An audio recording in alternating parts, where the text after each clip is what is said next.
All right, this is Jimi Jive, and you're listening to Motor City Rock Talk. My guest today is bass player extraordinaire Bruce Tordrup from the band Mercy Rule. Anyway, this is their first and only album. Tell me a little bit about it, Bruce. Where you recorded it, how you started in the band, and such and such. Okay, well, our album was recorded at Talent Live up in Canton.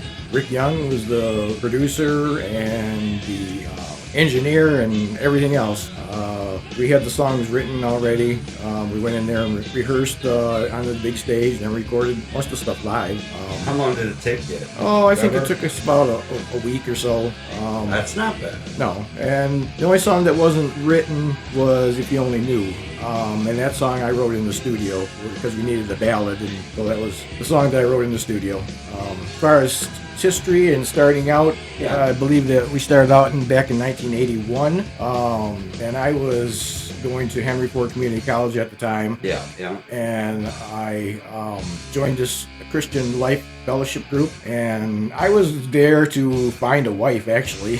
To find a wife? To find a wife, yes. At Henry Ford. At Henry Ford. Well, a Christian wife, because I had been going out with girls in the bars and stuff, and that just kind of wasn't going too well. And so I thought, okay, well, if I go to Henry Ford, well, not just Henry Ford, but a community college and hook up with a Christian group, and then you never know what can happen. And so if you listen to the words in Cities Are Burning, which was our first song that was on, I believe it was Regent Records? Yeah, I heard you compilation, had a song Regency. on it. Regency. Right, Yeah, I read that too. The compilation. And in the words, I was searching for a dream. I pictured her dressed in silky white, which was the wedding dress, but the rags you wore I'd never seen, which was talking about Jesus. Right, exactly. And so that's how that song came about. Now, is that on the album? That is going to be on the new release from Rox Records. That's like a bonus track? It's going to be a bonus track on it. Oh, but did you guys record that at the same time as this? No, we recorded that ourselves. That wasn't even recorded in the studio. Oh. No. Now, is that the ballad you're talking about? No. Oh, it's second song. No. Cities Are Burning. There is a video up for Cities Are Burning, which was done in Lincoln Park, and then there's a video also for Where are these videos? Cecilia. I have them on. They're not on YouTube? They're not on YouTube at this point. So I find somebody that can figure out how to put them from that's DVD right. That's right. I remember that. You gave it to me and I couldn't figure it out. Yeah. You got to get it back to me because my buddy can do it. Okay. My buddy Rob can do that. Okay, so anyway, how did you get into Mercy Rule? How did that come about? I know you play bass, and I know you play keyboards, and I think you told me before that you originally got in the band as a keyboard player, not bass player. Yes, I had a little Korg MS-20 monophonic synthesizer that I was messing around. I got at Al Nally's in Ann Arbor, and so I was kind of messing around with that and playing records and stuff. Mainly Wishbone Ash. I was doing harmonies and stuff like that with their guitar parts and stuff. And that's how I kind of learned how to do improv and things like that. And I never dreamed that I would be in a band. I never had any aspirations of being in a band. And why was that? I just thought that my time was past. I was like 24 years old, and I just really didn't think that was going to ever materialize. You thought you were an old man at that age? Well, not so much that, but I just never had no inclination of being in a band at that point. Okay. And so I was leading Bible studies and stuff at Henry Ford Community College, and I started going out with a girl named Marie Favaza, and she told me that her brothers were in a band, and they had just given their lives to Christ, and they wanted to do something with the band still, and also to spread the message of hope and love through Jesus Christ. Right. So I wrote came up with an idea and made it into a rock opera called Dying to Live, about a rock and roller who was, of course, going through all the sex, drugs, and stuff, and then his life was empty. So that was kind of like the story, main gist of that story. Yeah. So what happened? I gave that, and I wrote that, and I gave that to those guys, which were at the time was John Favaza, John Favaza on bass, Rich Favaza on drums, George Favaza on guitar, and Aaron Burns on guitar. Wow, family. Yeah, it was the family group. Yeah. Didn't they at one time call the group by their last name? No, I don't think so. Not that I know. Something on the. No, we went through various name changes. I think we started off as Return. We started off as Return, and then we were Morning Star. We were Morning Star. No, that doesn't sound like a Christian. Yeah, As Is, and As Is. That was what it was. Yes, As Is. Yes. And we came up with that name because Jesus takes us as we are. So right. as Is. I don't think there was any other. Mercy Rule probably came about in 1987, possibly. And how did that name pop up? How did you get that? Or well, see it. I mean, did God reveal it to you in a dream? I mean, no. I was just thinking of what names we could change our name to and be more of what we were doing at the time. And I thought how God's mercy rules in our lives. And at the same time, it went along with the baseball thing. As if you get so many runs scored on you, there's such a thing as mercy rules. So you could have taken that as one way or the other. Right. That's cool. So that's how that came about. And when we first started out, we were playing and practicing in the bedroom, up in George's bedroom, and the drummer was in the closet. No doubt. And I had my small monophonic synthesizer on the bed, and yeah, so that was interesting to see how that came about. And then as we progressed, we went down to the basement, and then we finally actually got a room over at a church over on Hannon Road, and it was the Church of God, which is the church that the Flavazos were going to, and so they really backed us up, and they gave us a room to practice in like twice a week. I think we were practicing twice a week back then. So were you working too at that time? Oh yeah. So that was we all had jobs. We all had jobs. Shuffle that. Like that. Yep. Who did the majority of the writing on that album? On the album, I wrote all the songs, the lyrics to all the songs except for one, which was Real Love, and me and Aaron collaborated on that. And then they wrote all the music. Aaron and George wrote most of the music for that. But we kind of skipped over it and all that. You didn't finish on your rock opera. Did anything ever come to that? Did they ever do any? Did you ever try and record anything that put music to? I imagine you were talking about the lyrics there again for that, and they were going to put you. Yeah. Did anything ever come about with that? Well, they wrote the music for that, and we went out and we played that a lot of places. We played in coffee houses. We played in prisons. We played that particular material. That particular, and we actually acted it out on stage. We acted out what the guy was going through. Wow. So why was that never recorded? As far as a CD or whatever? I don't know. I think we just moved on. The music, our music got more modern or more what was happening in the 80s. Was that not as heavy as this? At some points, I'm sure it was just as heavy as Mercy Rule was. Yeah. All right. Now, obviously, on the CD, you're credited on bass and keyboards. When did you take over and start playing bass in the band? How did that come about? Well, that came about because John was diagnosed with bipolarism, I guess is what you call it, and we thought that it wasn't a good thing for him to continue in the band. So they asked me to step up and play bass, and so I played bass, and then there's parts where I played keyboards too on some of the songs, just to embellish them. And had you ever? I mean, obviously you were playing keyboards. Had you ever played bass? No, I never played bass before that. No. So did they take you under their wing and more or less show you the ropes? Yeah. I mean, because some of these songs are I should say all of these songs are majorly involved musically. So for you to learn these parts and learn this stuff, that must have been a chore. That must have taken some time. I had a bass in my hand all the time. When I was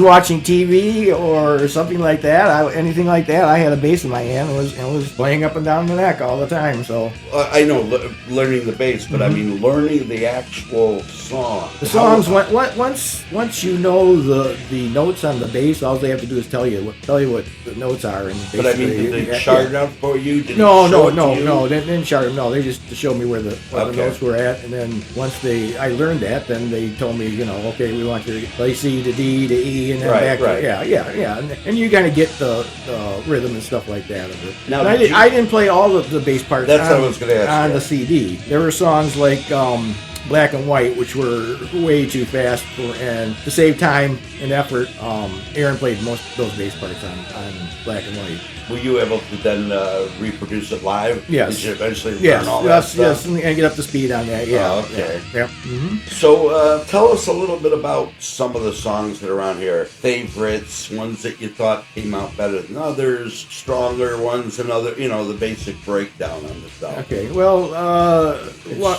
right there if you want to look this. One of my favorites. One of my I'll just look at the CD. One of my favorites, and some of these songs were kind of simple. Like if you take Prodigal. Prodigal was a very simple song, and was built around the chorus and the harmonies of the chorus.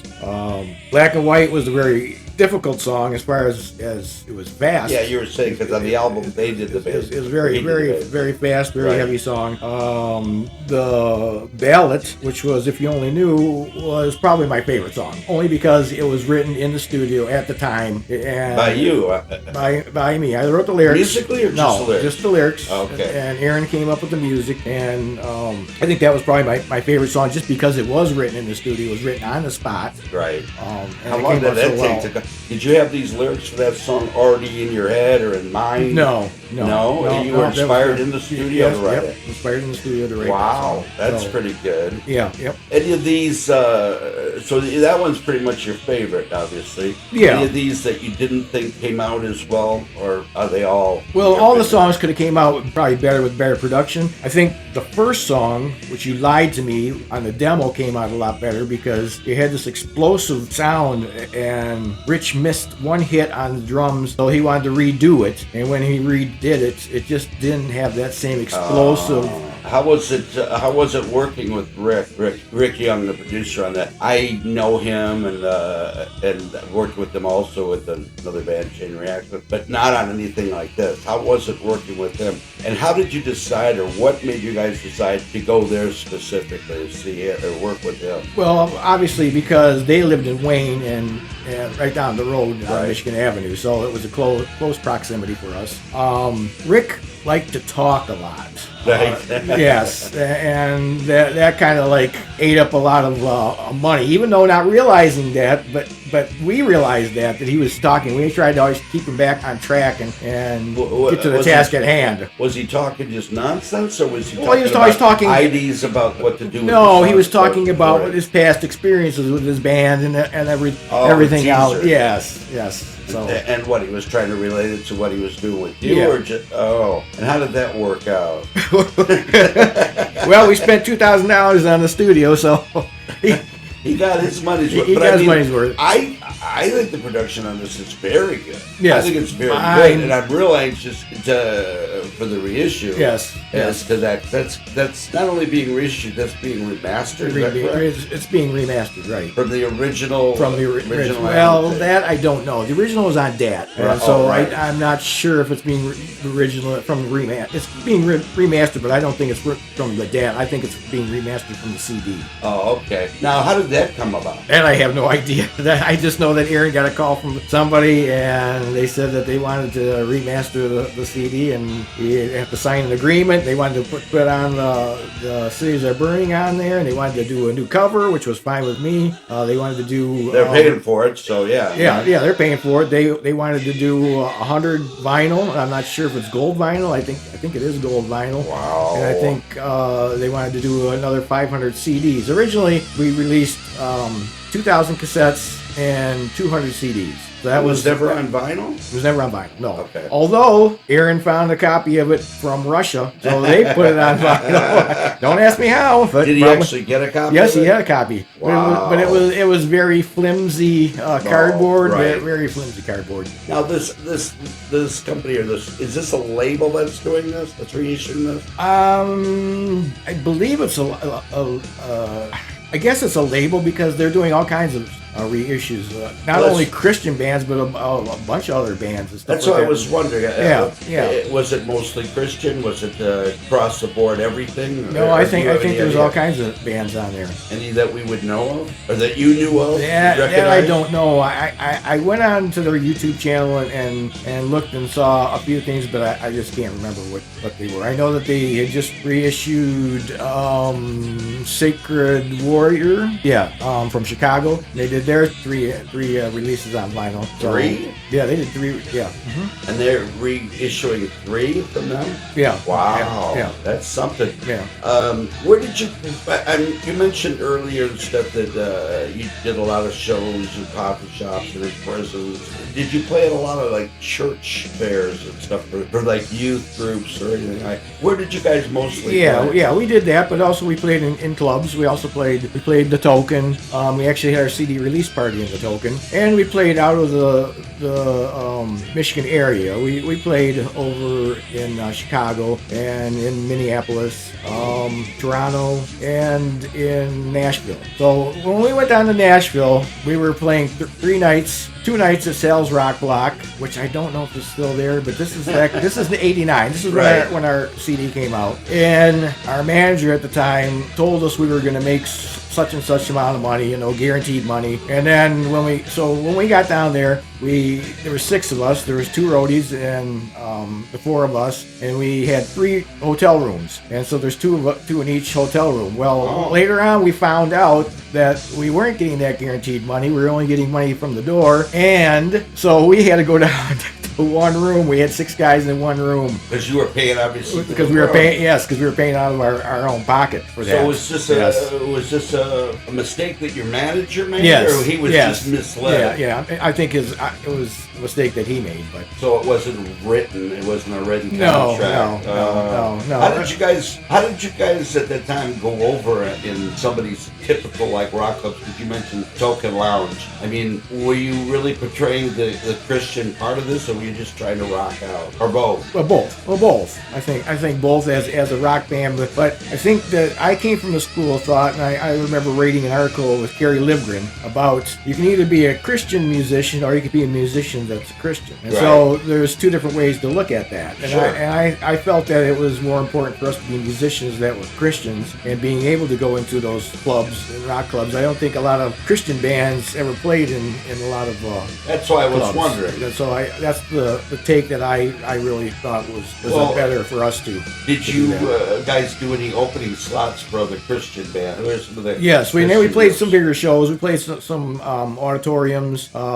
We played with the Imperials in I'm trying to think of the college town that I think was Big Rapids. Big Rapids. Band? The Imperials were yes, and then we played, but they were more of a pop band. Oh, okay. I would assume that from the name. Yes, and then we went and we played with Bloodgood and we played with Barren Cross, which were bands from California. Yeah, they're fairly well known. Yeah, they're fairly well known. Yes, they're still around. So now, how was that as far as did you guys build up a relationship with them? Yes, we built up a relationship with them, and we learned a lot. We learned a lot from them because they were a bigger. Now, I don't want to say bigger, but they were more well known bands and more and they had road traveled, and they had a solid ministry going on. So that's what we learned from them. Were you doing that also at the shows? I know a lot of bands would give out. I can't think of what those are called. Those pamphlets and stuff. Tracks.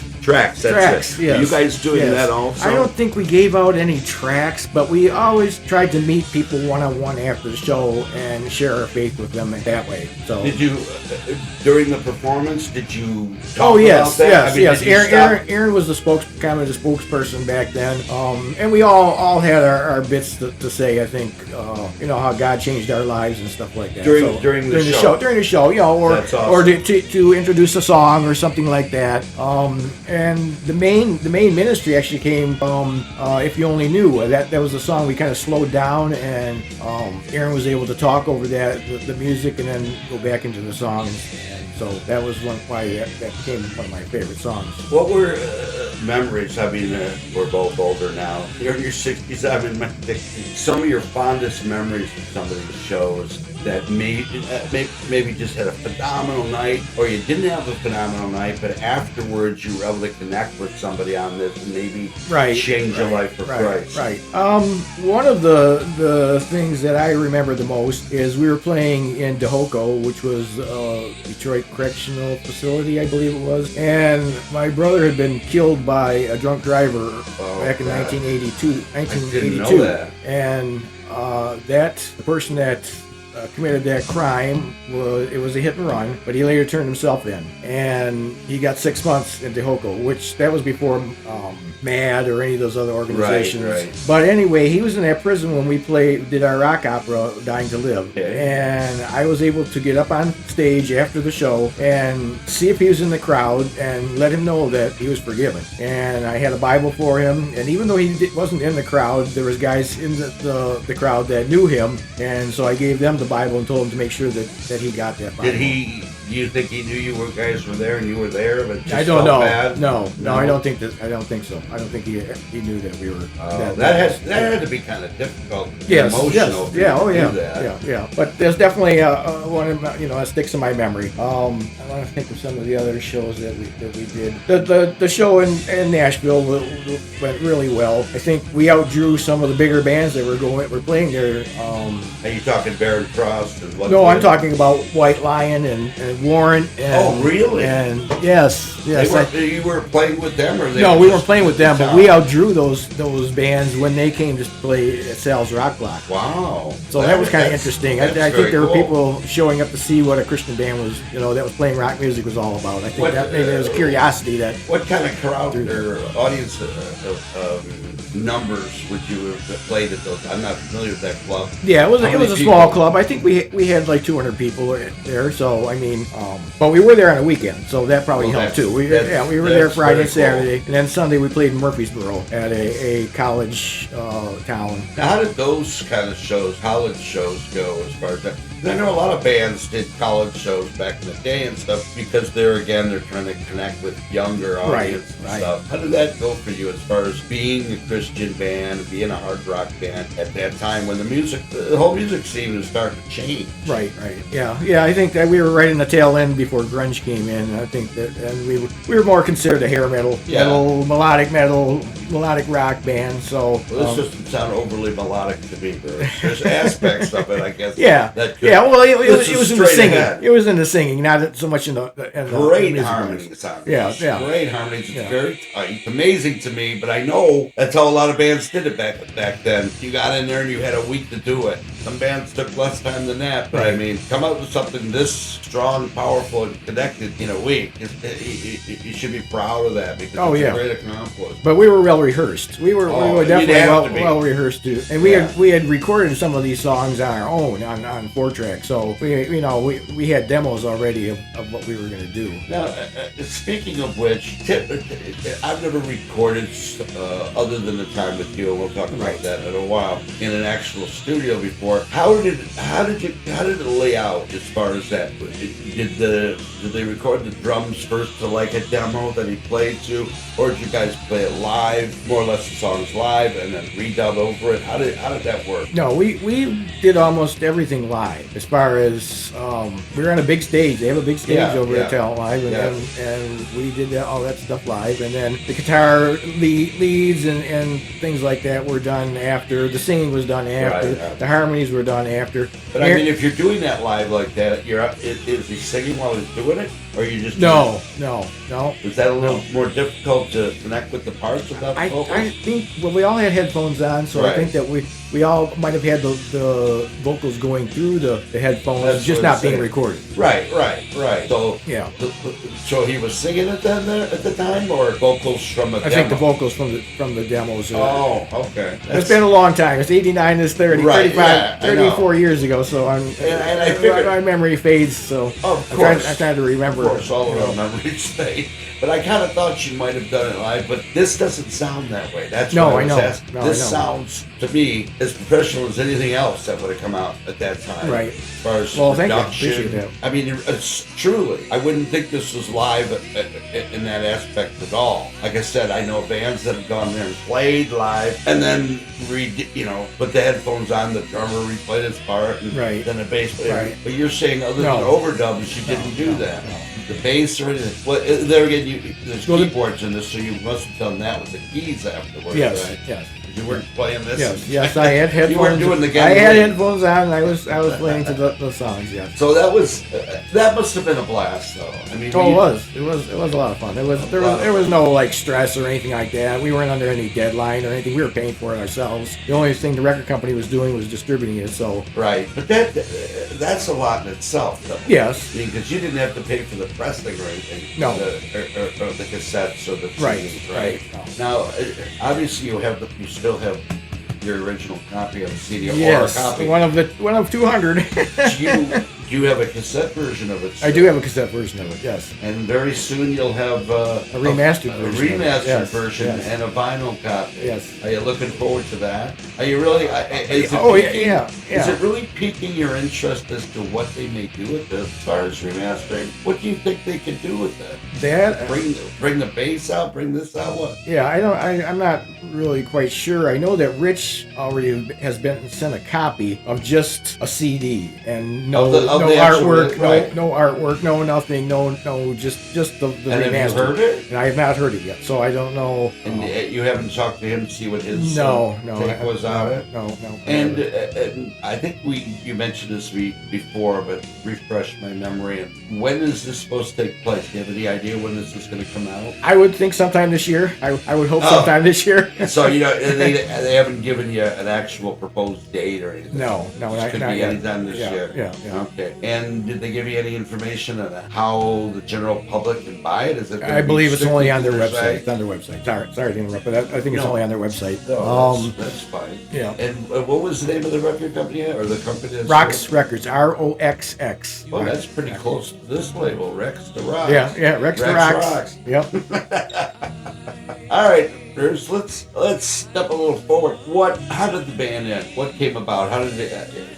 I mean, you know. Well, first of all, we had some demos for the next album, Right. and they were a little bit different from what this music was. We had a song that sounded, I guess you'd call it Guns N' Roses, with more a slide guitar, a lot more raw. Yeah. But then we also had a song that sounded more like Queensryche, which was like 7 minutes long. Right. So the record company just didn't think that was the way they wanted to head, so they decided that they weren't going to go on with the next recording. And George and Rich both thought that was the end of the line for them. So you'd have to ask them why. I have no idea. So they weren't happy with the fact that the label wasn't interested in that stuff. Correct.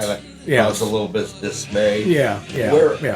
These demos, did you do these in the basement or something also, or where were Oh they? yeah, over at the practice room. You still have them? Does anybody? Oh yes, I have still have the practice room in there. One of the songs, actually, one of the songs is on Jigsaw Jungle, which I have a CD of Jigsaw Jungle. Jigsaw Jungle became, well, after George and Rich left, we got two other players. We got another drummer, Carl Hayes, and then we got Luke on guitar, and we changed the name of the band to Rhyme and Reason. I always thought should have been called Jigsaw Jungle, which they changed. Christian?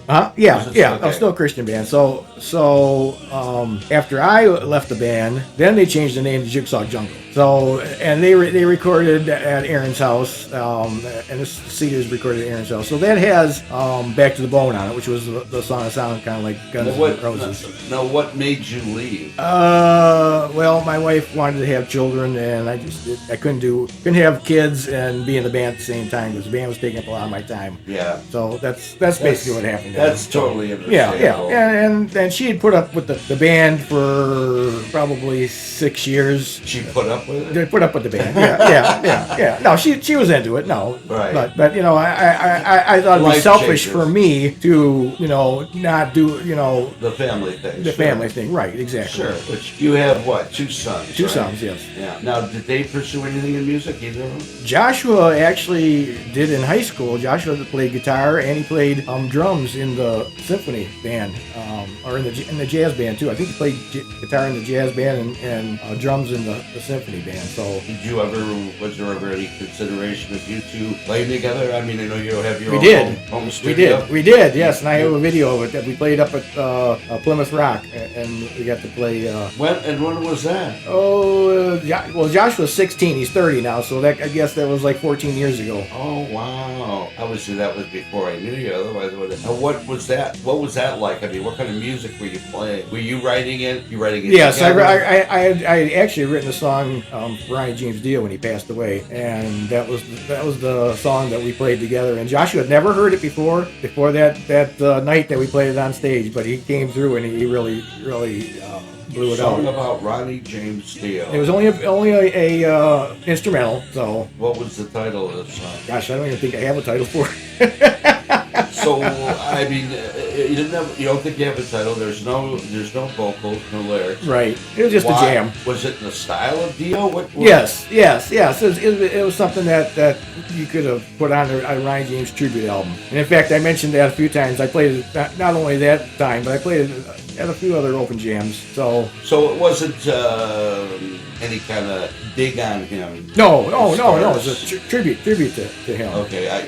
The only reason I bring that up is he was not known for being Christian. Let's say nice fella, really humble guy. I met him and all that. But he was a great guy. But we don't know. We don't judge.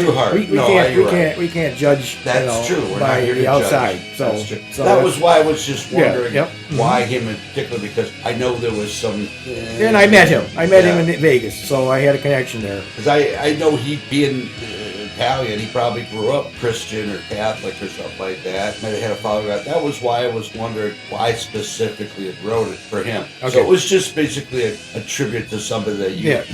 I got to meet. Yeah. Okay. Yeah. All right. Well, that's very cool. One-on-one. It wasn't no inline or anything. He came through. Did you record this? Did you say? It's on various DVDs that I have. Yes. Well, I'll have to check that out sometime. And it's just you. Are you playing bass, keyboard? No, I'm playing guitar. You're playing guitar. I'm playing guitar, and Josh is playing drums. Or in other settings, I'm playing guitar, and there's other drummers and bass players that actually played with me. But I mean, originally when you did it, it was just the two of you, guitar and drum. Is that right? That night. Yeah. But I might have done it before then. I think I did it before then with other people. Oh. And you don't remember the title? It didn't have a title. It didn't have a title. You just called it the Dio Jam. There was a song. It was a song in tribute to Ronnie James Dio. That's what I said. That's all it was. That's all it was. Yes. And nobody was curious about it. No. But you were. Yeah, I'm definitely curious about it. Because I'd like to hear it and see if it's reminiscent of that stuff. Okay. Because you're talking, Dio, right? Vivian Campbell, that kind of stuff that he played and stuff. Obviously, he changed and did some other stuff. All right, step forward. After you left or got out of the scene, so to speak, to have children and all that? Mm-hmm. How long then did it take you to get back into music? In other words, playing in a band or? Yeah, I think it was like three years possibly, and I hooked up with some guys from where I was working at Kmart's warehouse, and we started playing. And as that band grew, and I mean grew, we got rid of the people that didn't want to practice or make things better, and we brought in better players. So. And what was the name of that group? Do you remember? There was never a name. It was just a Kmart band. It was a Kmart band. Yeah. So did you guys ever play anywhere? Play out at all, or just? No. We played down a guy's basement in Redford that let us play down there. Was it Christian music? No. No. Were you doing covers? It was covers. Yeah, it was covers and just jams. What kind of covers? Gosh. Can you remember one? Oh, we did Heaven and Hell by Black Sabbath. We did. Do you have a singer that could do that? Well, I don't know if anybody was singing. I think we were just doing the music to it. Oh, okay. We did some Green Day. We did Green Day. Yeah, wow. Green Day. Different. different things that the other guys were into. AC/DC, certain things like that. Things at that time. Yeah. And that was what in the mid '90s somewhere, late '90s. Probably late '90s. I think it was late '90s, and then I hooked up with you and Mark. We were immediately after that. I think you were immediately after that. Yes, and Shaman's Mask, and then I was in a band called Downfall for probably 4 years, I believe it was. That was after a stint with us. Yes. Shaman's Mask. Yeah. What'd you think of Shaman's Mask? I'm gonna really put you on the spot. Okay, Shaman's Mask was an interesting band. And you know that I came in to play keyboards, and then you decided that you wanted to play keyboards. I don't remember that. Yeah, but they said so because I was playing bass. You were playing bass, and I said, okay, I'll play bass. I have no problem doing that. I was flexible. I was just happy to be playing with people that knew how to play music. But I don't remember how you got the gig. Did Mark put an ad out? Mark put an ad in for a keyboard player. It might have been up at Guitar Center. That was probably where I came about knowing about Shaman's Mask. I think that's probably what it was. And I remember, I don't remember the first night we met, but the first time we jammed. Do you remember anything about that? And because we were together for a couple of years, doing it and stuff. Yeah. What did you like about it? The first night, I remember the first night because the songs, the original songs, and I thought they were good original songs, and we had a fantastic drummer, which was can't remember his name, but that wasn't Mickey. No, it was. I can't remember his name. Was he the one that did the recording with us, or before that? I think he was. No, he didn't do the recording with us. Okay. No, it wasn't Mark. It wasn't Mark Eady. Okay, yeah. No. Was it Sam? Could have been Sam. It was Sam. I do remember Sam. Yeah, Sam, and then was it Mark's cousin that was also playing guitar? That was his nephew. His nephew. Yes.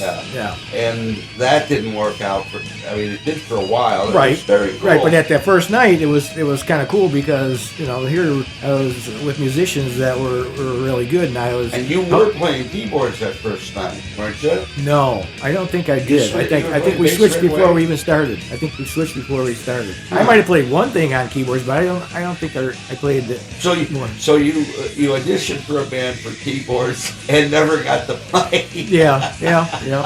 But like I say, I was flexible. I was just happy to be playing with people that knew how to play music and were probably better than I was at that point. And so I have a philosophy. I don't know about that. As musicians, you were in this before that. What did you think? You lost your chops over the years? Well, I did because I stopped playing for 3 years. I did nothing for 3 years until the Kmart band. You weren't playing at all? No, never touched the bass. Nothing like that. Wow. So how was that?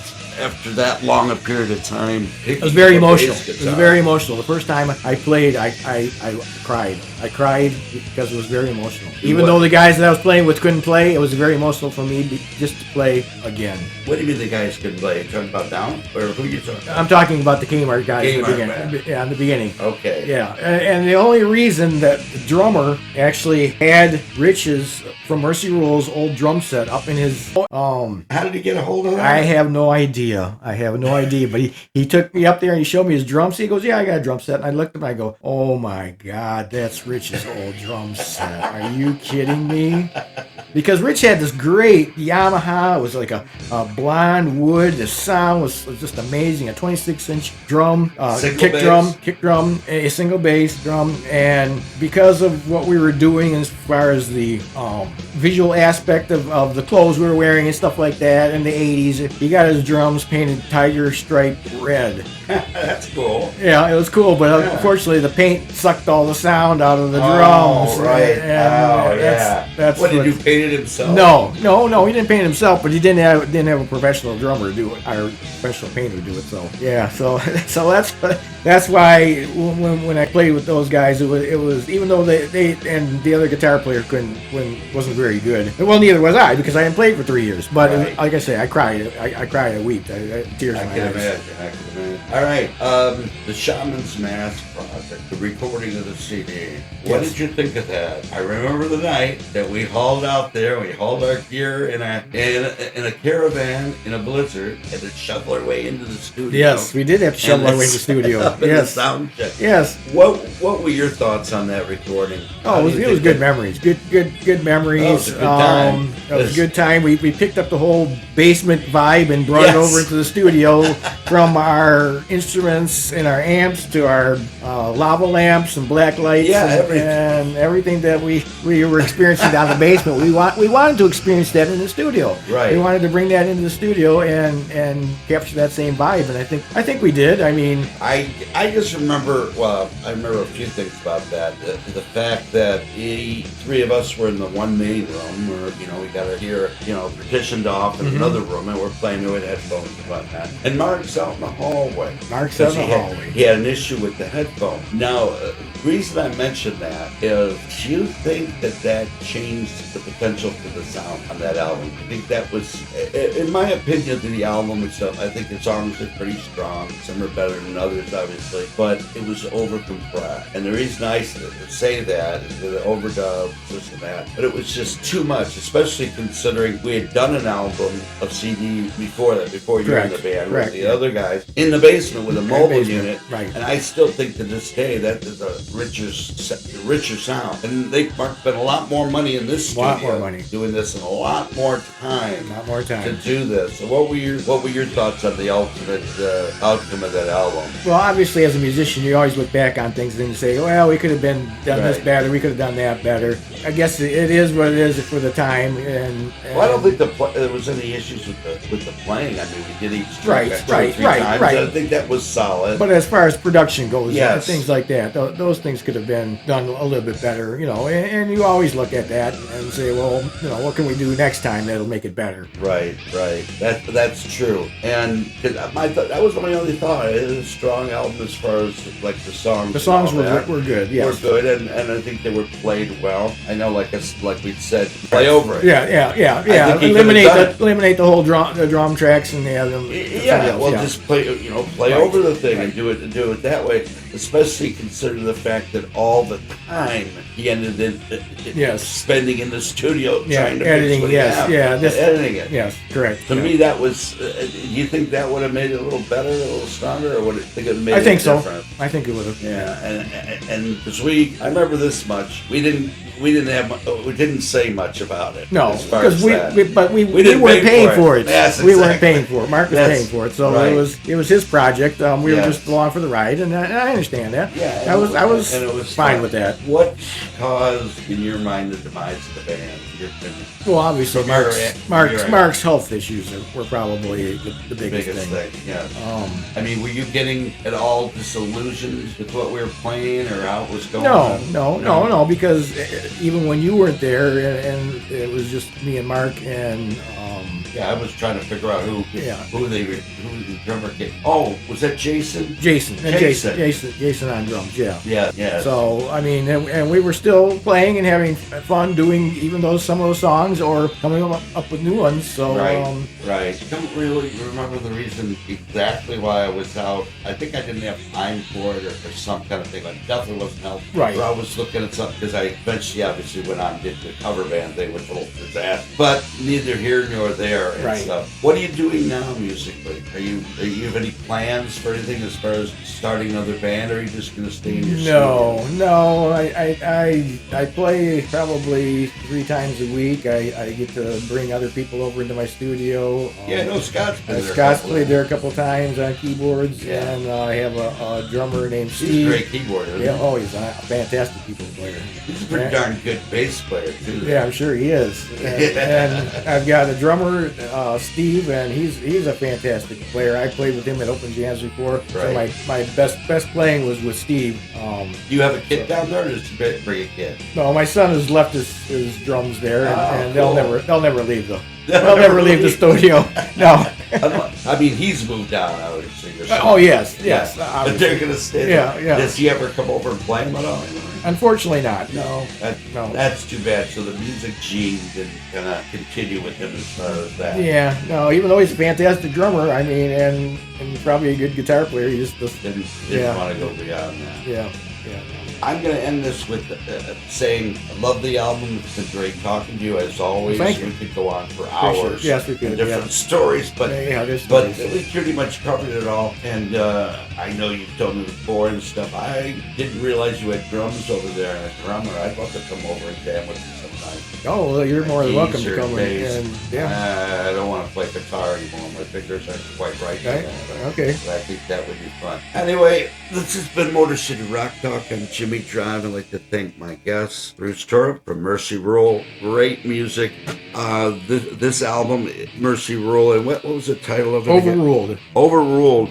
You can check this out on YouTube if you like. Plus, like we were talking earlier, it's going to be reissued. And Rock's Records. Hopefully, like Bruce said, sometime this year. Go to their website. Check it out. Go to their website. Pre-order it. Pre-order it. Yep. There are only going to be 500 CDs and 100 albums. That's pretty good, though. Yeah, that's real good. Yeah, that's still pretty good. It's pretty amazing. Looking forward to that, especially a vinyl, because I love this kind of stuff on vinyl and stuff. Anyway, thank you, Bruce, for being here, and thank you for having me. Everybody keep rocking.